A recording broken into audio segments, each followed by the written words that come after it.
पीले दांत वाली बहू। रंजना कभी ब्रश नहीं करती थी। उसे कितनी बार उसके माँ बाप ने डांटा, लेकिन उसका कोई असर उस पर होता ही नहीं था, जिस कारण से उसके दांत पीले पीले हो जाते हैं। शादी के बाद अरे बहू, वैसे तो तुझ में कोई कमी नहीं है, पर तेरे दांत इतने पीले कैसे हैं बेटा? कैसे मतलब? कोई सर्जरी थोड़ी ना कराइए। वो तो क्या नाम, मैं ब्रश नहीं करती थी तो पीले हो गए। अब क्या करूं? आप कहें तो लाल करवा लूं या फिर काले? यार ये क्या है, क्यों माँ से लड़ रही हो? लड़ रही हूँ? अरे मैं लड़ रही हूँ या ये बोल रही है कि दांत पीले हैं, पीले। अरे तपस्या थोड़ी ना की है इन्हें पीले करने के लिए। बकायदा ब्रश नहीं किया है 20 साल तक, तब जाकर। छी, कैसी बात कर रही हो? ये उस वक्त तो पीले नहीं थे जब हम लोग तुम्हें देखने आए थे। अरे तब साफ करवा लिया होगा डेंटिस्ट के पास जाकर। अब देखो कैसे पीले पीले लग रहे हैं। रंजना सास की तरफ गुस्से से देखती है। फिर शुरू हो गई पीले पीले पीले। अरे पीले तो तब भी थे जब मेरे हाथ का रसगुल्ला उड़ा उड़ा कर खा रही थी और बोल रही थी, लड़की नहीं गुणों का खजाना दे रहे भाई साहब आप। खैर, अब वो लोग करते भी तो क्या करते, पीले दांत वाली बहू पल्ले पड़ी थी तो झेलना तो था ही। एक दिन कीर्तन में रंजना गाना गा रही थी। अरे कमला बहन, माँ का द्वार है, यहाँ तो सब शुद्ध होकर आते हैं, फिर अपनी बहू को ब्रश भी नहीं करवाती तुम। दूर से पीले पीले दांत भक्ति में बाधा उत्पन्न कर रहे हैं। अरे कोई 2 साल की बच्ची थोड़ी ना लेकर आई हूँ मैं बहू बनाकर। अच्छी खासी लड़की है, अरे कैसे करवाऊं ब्रश? ये तो उसे खुद करना चाहिए ना। अब माँ बाप तो इसके जैसे तैसे निपटा दिए, ये नहीं सोचा कि सास कैसे संभालेगी। सास बहू को लेकर घर आ जाती है, लेकिन सोच लेती है कि अब इसे लेकर कहीं नहीं जाएगी। अगले रोज बहू कहती है, अरे क्या हो गया, मंदिर नहीं जाना क्या? कीर्तन का वक्त हो रहा है। मेरी मधुर वाणी से कान्हा जी जागते हैं और सोते हैं। आप तो जानती है ना उनकी भक्ति में कितना मन लगता है मेरा। वो क्या है ना, तबीयत ठीक नहीं लग रही है मेरी, आराम करूंगी मैं। तबीयत ठीक नहीं लग रही? अभी तो मिथुन के गाने पर नाच रही थी आप, और अब बोल रही है कि तबीयत ठीक नहीं लग रही। अरे भक्ति में मन लगा लो सासू माँ, ऊपर जाना है, क्या मुंह दिखाओगी आप? हाँ?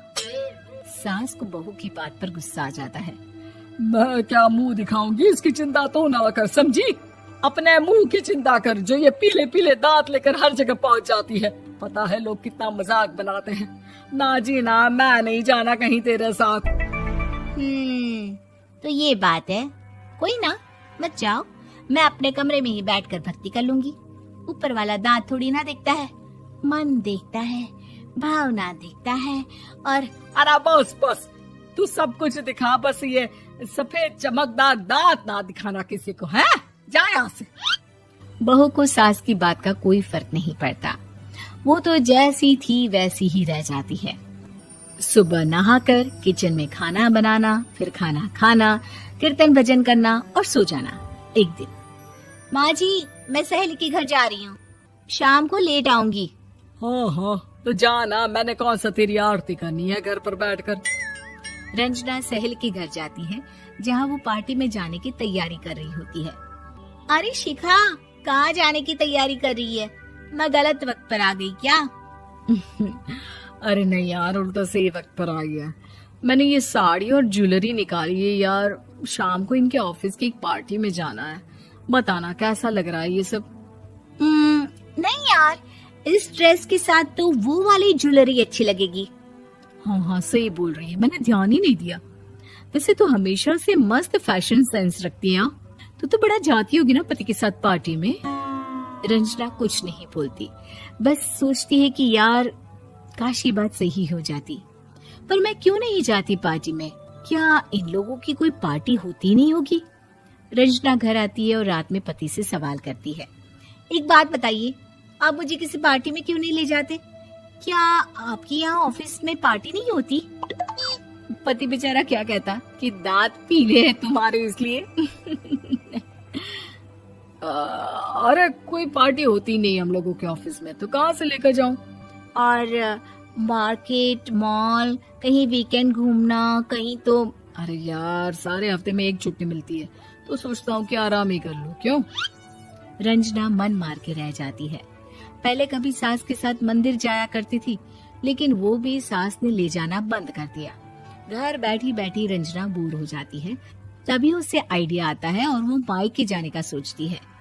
सासू माँ, 2 दिनों के लिए मम्मी के घर जा रही हूँ। अच्छा अच्छा, ठीक है, आराम से जा। और हाँ, माँ से कुछ अच्छी आदत सीख कर आना कि कैसे शरीर के हर भाग की तरह दांतों की सफाई भी जरूरी होती है, समझी? शुरू हो गई ना आप। वो लोग आपकी तरह नहीं है कि छोटी छोटी बात का बतंगड़ बना दे। उन लोगों के लिए मैं मायने रखती हूँ, ना कि मेरे पीले पीले दांत। रंजना माँ को बिना बताए उन लोगों को सरप्राइज देती है, लेकिन जैसे ही वो दरवाजे पर पहुंचती है, अंदर देखती है कि घर वाले कहीं जा रहे होते हैं।